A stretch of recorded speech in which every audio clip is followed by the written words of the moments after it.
Suddenly it's like the days of summer. Just, I don't think it will last, but it's lovely just for a moment. So I brought my coffee outside, and I thought once I've drunk it, I'll just give you a quick tour of the front garden.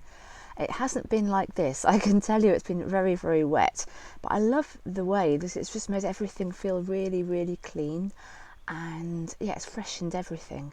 So it's a really nice time to have a quick look at it together. Oh, the shadow's lovely on the paving, and it's really nice with this little breeze that's sprung up, and it's warm. I might have to take my jumper off, which I didn't think I'd be doing today. When I woke up, it was quite chilly and misty, and the sun was just coming through. And actually what I think we might do in a little while is walk down the lane, and I'll tell you what happened this morning and the lesson that it taught me. Right, let's start where we are, and we'll start at the middle. It's really quite bright. I wonder whether you'll be able to see properly, which was not what I imagined earlier on, but I wanted to have a kind of Michaelmas tour of the garden to see what it's like here at the end of September, and how there's still some interest and a little bit of colour and some structure for certain, but that's because the plants are really doing their own thing, which is just what I wanted, so I'm not unhappy about them doing their own thing. I've done a little bit of tidying, but not recently, not since I last showed you, I don't think, so it's fairly natural. This is the crabapple tree, and I've just noticed actually how high it's grown. The leader is right up there. I'll just show you how high the house is, so you know it's getting there. It hasn't had any blossom or fruit on it. I don't know whether that's because it needs another crabapple, although there are other crabapples in the garden, or another one or two I think, and other apple trees of course, but I don't know how close they need to be for it to work. There aren't any more in the front garden, so I might have to see what I can do about that next year, see how it goes. I noticed as well earlier when I came in here, I noticed how much cleaner it all looked with the beautiful washed paving with the rain yesterday. These beautiful purple berries, and I think this is, in fact I'm sure it is, the viburnum tinus, which I put in last winter, and I didn't know it was going to have these lovely purple berries. I think it often has black ones, but these have got a definite purple hue, really lovely. I've just noticed one of the sepals and what I call the fairy rose. It has these beautiful delicate little sepals on the hips here, and I was just actually thinking I might see if I could dry one or two of those for Christmas decorations, of which more later. That reminds me, I was going to show you some things I was thinking of drying, so thought we might experiment with those and see what happens this year, with the idea of using just natural things for decorating with at Christmas time, not buying any more decorations, etc. I really like the natural look anyway. So talking of things for decorating at Christmas time, I was reading, I can't remember where now, I think it might have been Sarah Raven, the gardener, who said that she dries these, which are the flower heads when the petals have fallen off, of the Japanese anemones, of which, if you've been following the channel, you know I sing their praises all the time, and you can actually see why even now, because there's some lovely pink flowers still. That stick you can see is the one with the dragonfly on that I was given as a lovely present. Anyway, so I thought I would try again. It's worth experimenting with all sorts of things. So I thought that I would pick some of these to dry as well, just hang them upside down in the kitchen and see what happens.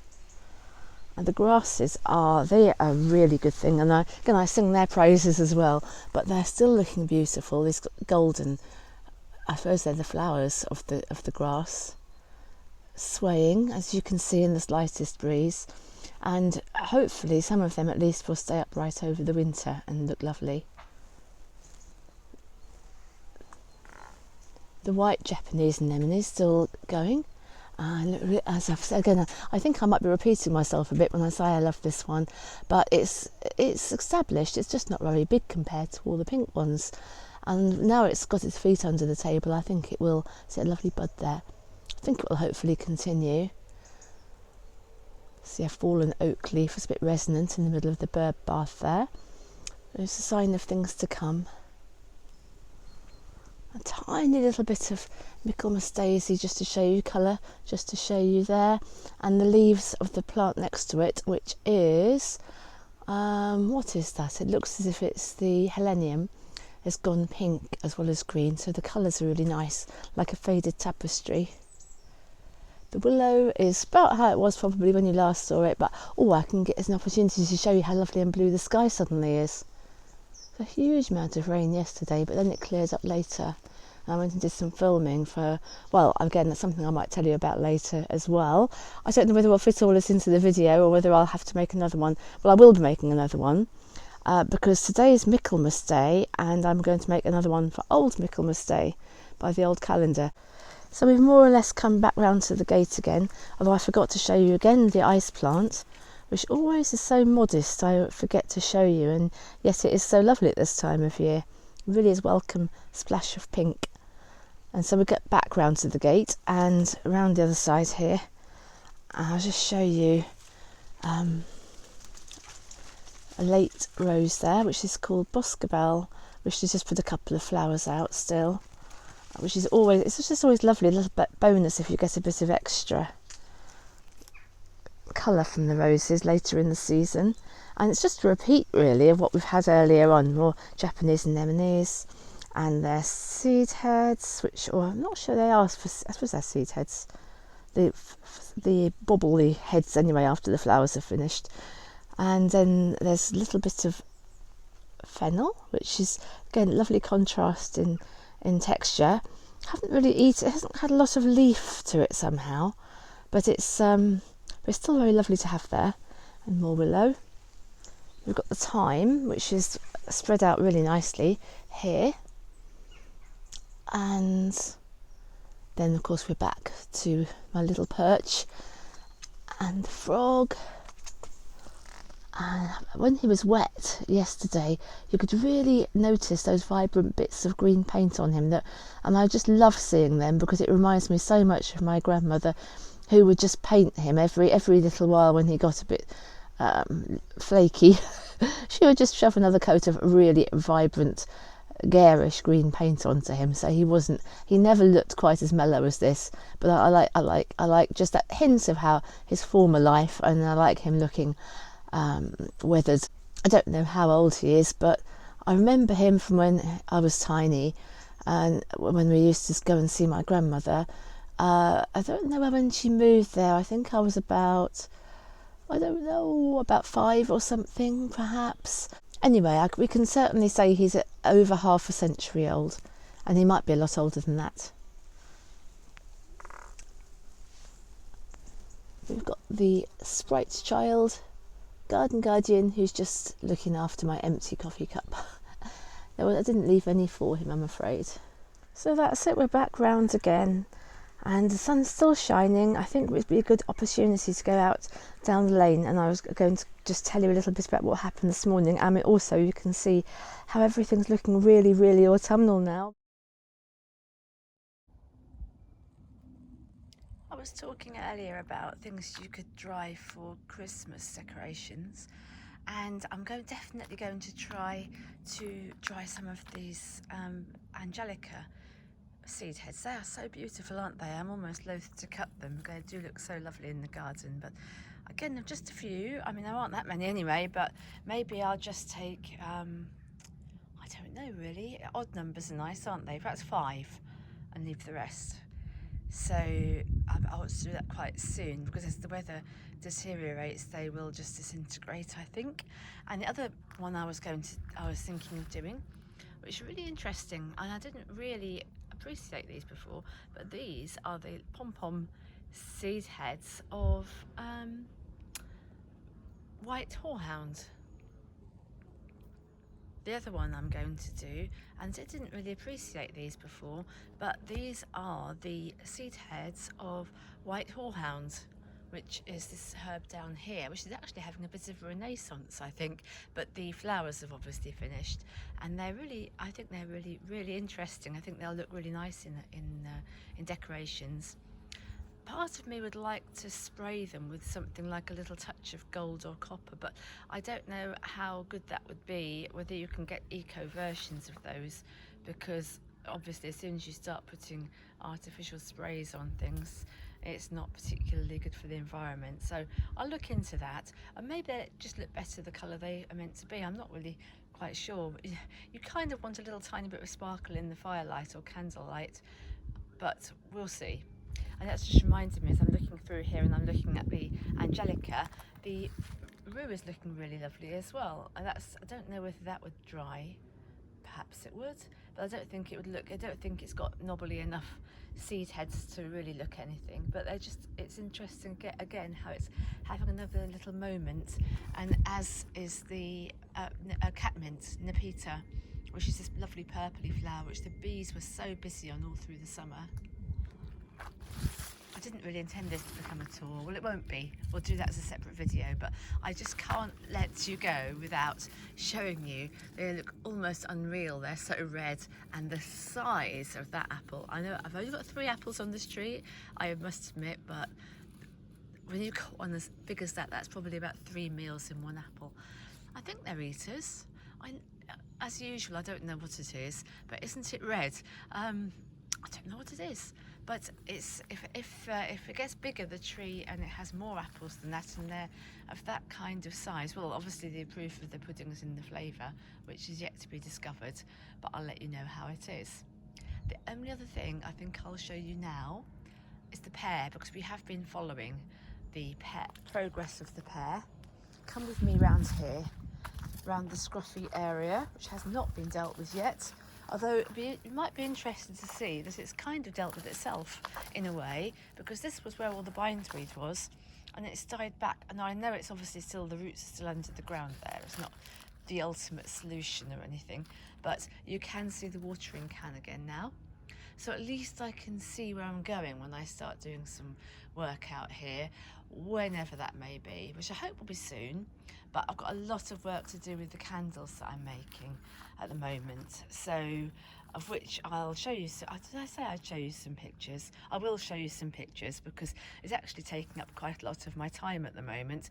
I'm working out stories that accompany the All Hallows candle, and I went out yesterday to do some videoing as well for that, and got lost, very lost, and encountered a road closure exactly where I needed to go.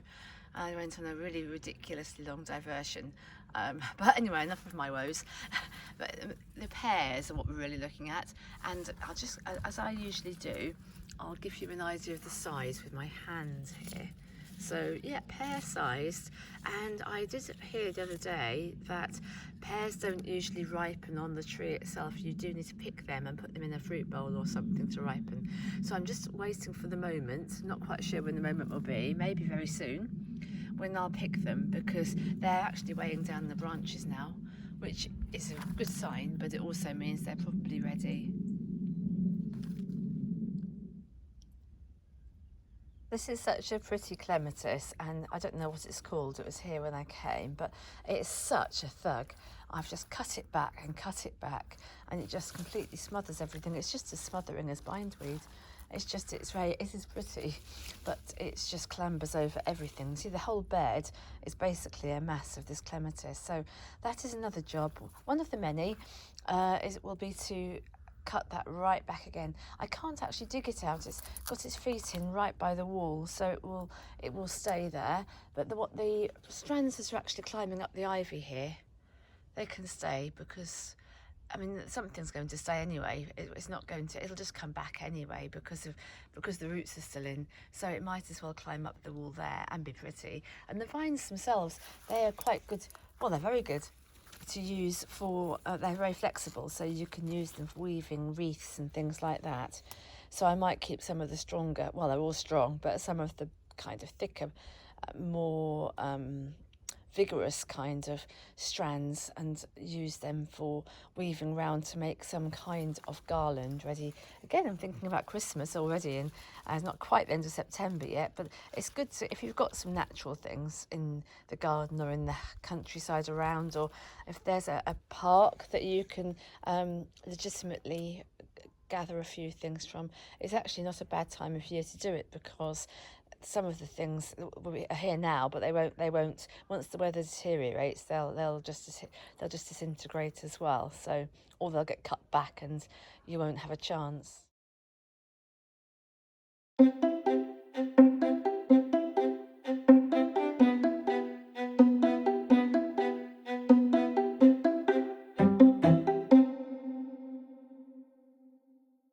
The audio didn't work. I think I had the microphone buried too deep in my layers of clothing.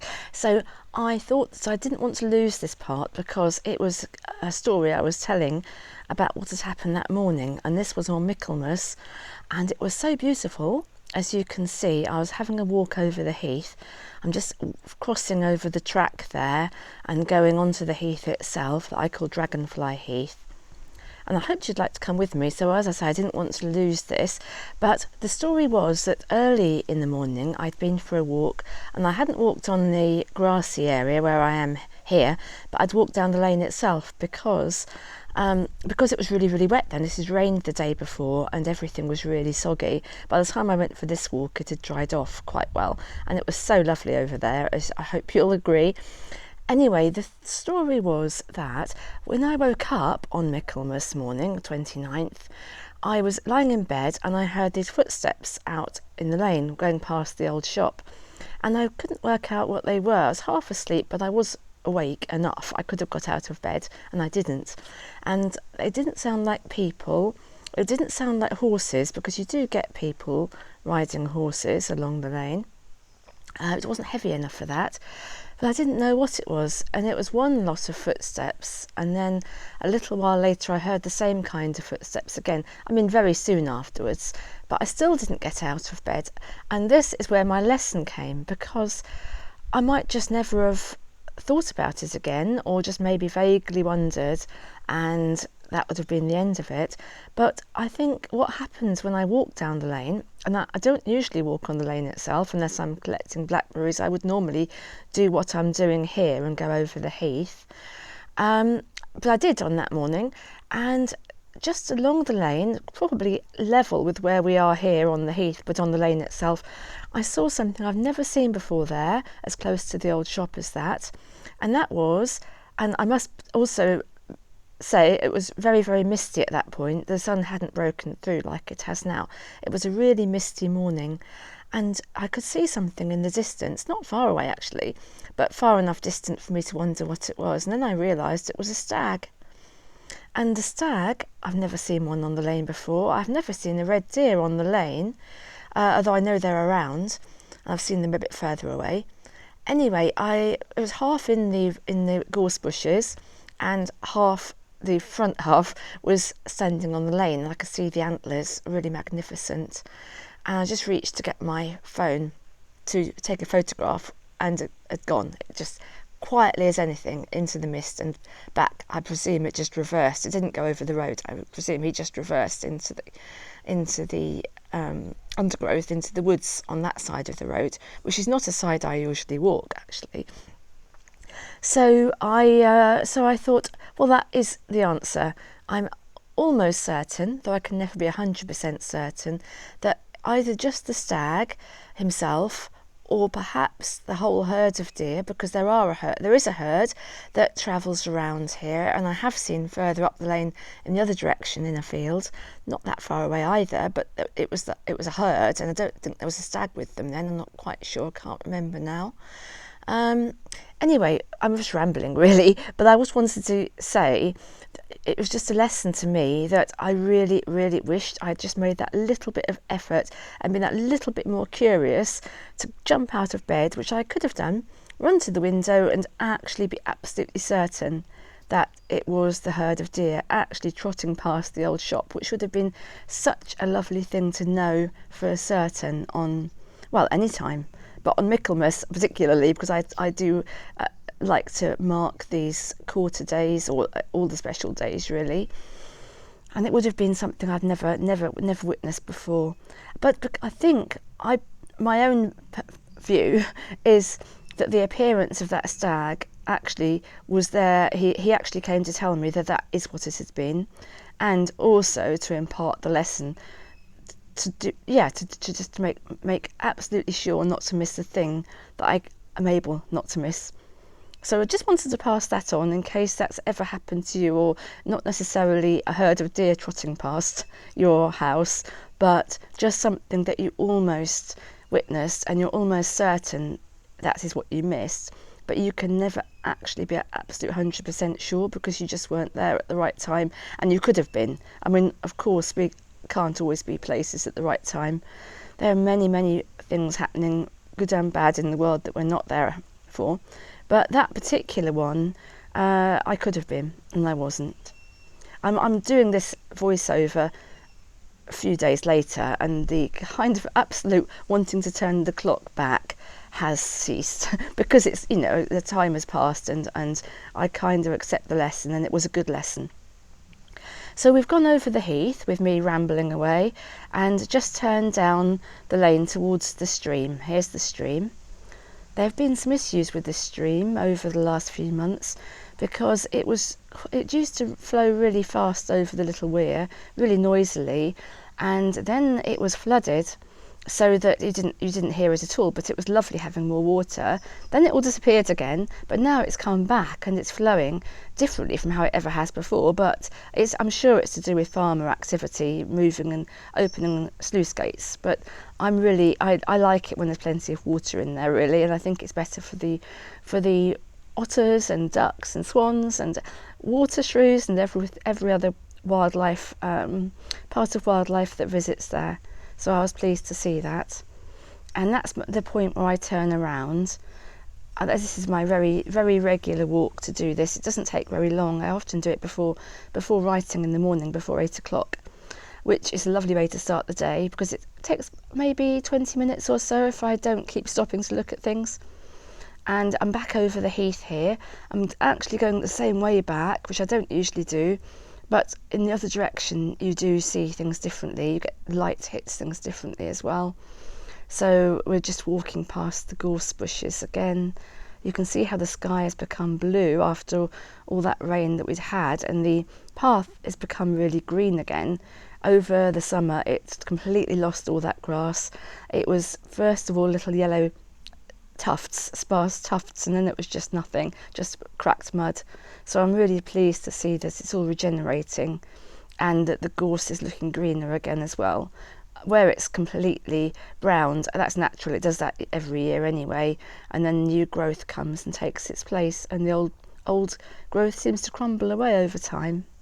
So it's quite a natural process. I don't think the heather has been so dramatic as it was last year. I think it was just too dry for it, but there are little purple patches even so, which are lovely, and again very good for the bees if there are any more bees still around, which I think there are a few. And we're just going to come to the edge in a moment, and you'll see the mark where we come back to the little track again, and I think that's where I stopped recording before. So didn't want to miss out because it was such a lovely morning. I'm not even sure if it was morning by this stage, but it was probably late morning, I think. And you can see now we're coming back to the marker, which shows we've come back to the track, and that leads down to the lane, and the lane leads back to the old shop.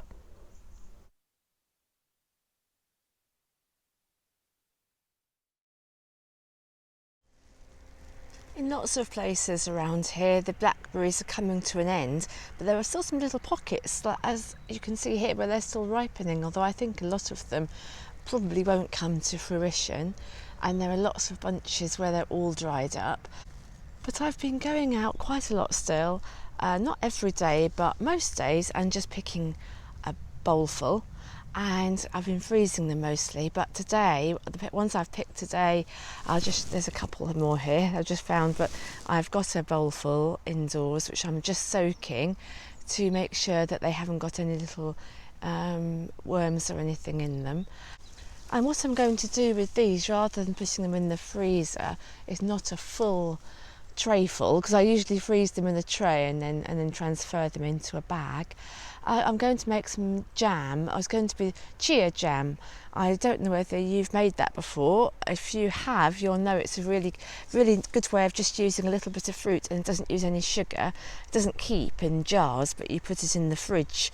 You probably can freeze this as well, I don't know, but I keep it in the fridge and it'll keep for a good week, and you can just use it like jam. And it doesn't make a huge amount. I suppose you could do, but I don't make a huge amount, so it doesn't have a chance to go off, and it's a really nice little recipe. It doesn't take long either. the sun's much more mellow now. It's sunny this afternoon, but it's not that blazing heat that we've had. It's really pleasant. You can see there's some lovely blue sky up there.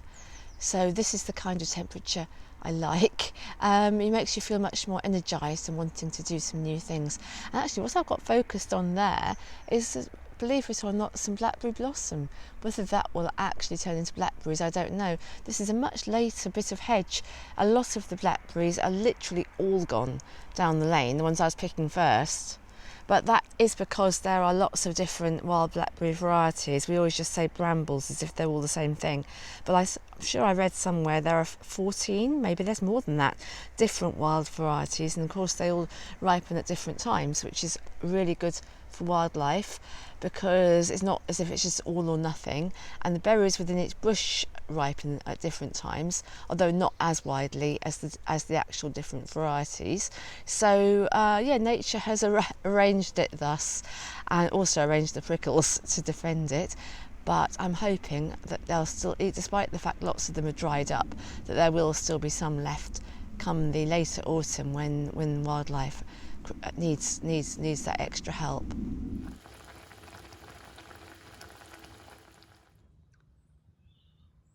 This is a bit of an experiment because I haven't actually harvested a single carrot from the garden this year, because I've been waiting to see how big they would grow. Basically, I haven't really needed them because I've had a lot of other vegetables, very fortunately.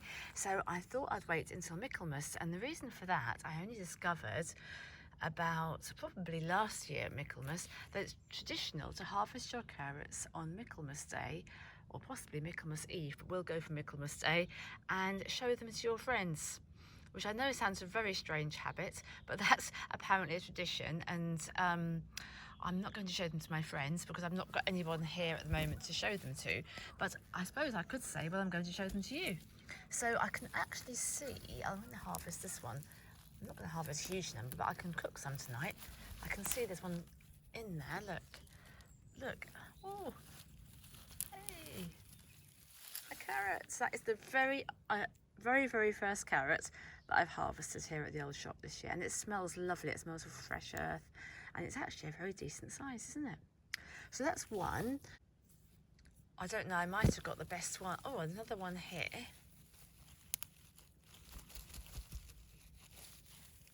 Whoa, look at that. I'm really impressed with these carrots. Obviously the proof will be how they taste, but nonetheless, that's forked a little bit, but that won't matter at all. So I don't know, perhaps one more. 3 is a nice number, isn't it? If I can find a third one, which is big enough to harvest. It's good if you can just see a little bit of the tops of them, because you know that it's worth, oh, there's one. I think I can feel it. Here we are. Oh, it's a red one. That's quite nice. We've got a pretty red one as well. I can't remember what I planted now, so I can't tell you what the varieties are, or sowed I should say. But I can see that there's 2 different varieties here. So I'll just hold up a bunch of carrots in time-honoured fashion to show your friends your carrots on Michaelmas. And you saw them here first.